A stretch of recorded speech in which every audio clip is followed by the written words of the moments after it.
So let's dive into Transmission. So this comes out in 1997. 5 singles: Temptation, Babylon, Release, Psychopomp, Gyroscope. This goes to number 3 on the charts. Again, double platinum, Juno nomination, Rock Album of the Year. I mean, you guys can do no wrong at this point. And this is where the Tea Party comes into play with me. So I was 12 when this album comes out. And my very first Tea Party experience was the music video for Temptation. So I remember being 12 years old, and there's this dark, Yeah. intense video. You have Jeff Martin all in black in the water. There's a monster, there's fire, there's a girl eating hearts.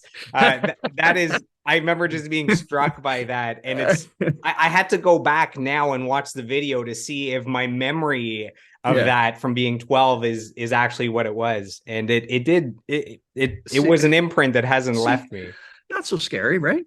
I still a little scared, but is there anything you can say about the drum sound for the intro of Temptation? You have kind of the whizzing sound, and then Mhm. the drums come Yeah. in, and Yeah. it sounds so good. Anything you can share about that? It's a pretty standard loop. It's very Led Zeppelin-y. Everyone thinks it's When the Levee Breaks, but it's not. But we took a pretty standard loop and we just dirtied it up as much as we possibly could.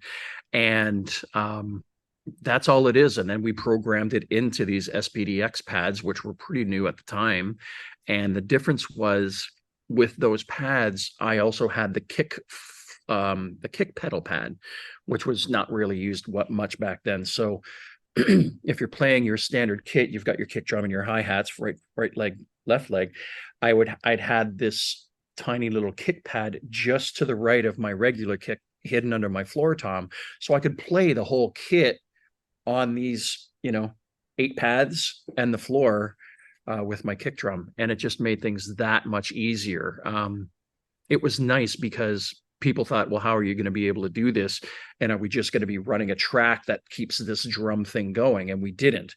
I would play that, and then the last hit of that snare before the actual snare drum portion would come in, the intro, da da da da da da da da da da. We programmed a snare that had a lot of reverb on it, so it would carry it, be like,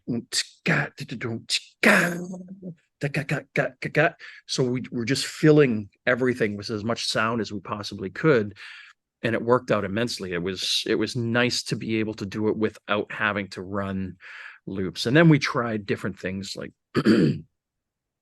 making the drums bigger, fatter, putting triggers on the snare so we could have 25% electronic pad sound from the loop and the actual snare sound. And then after a while, I was like, you know what? People are just here for the rock. Let's do the electronic portion.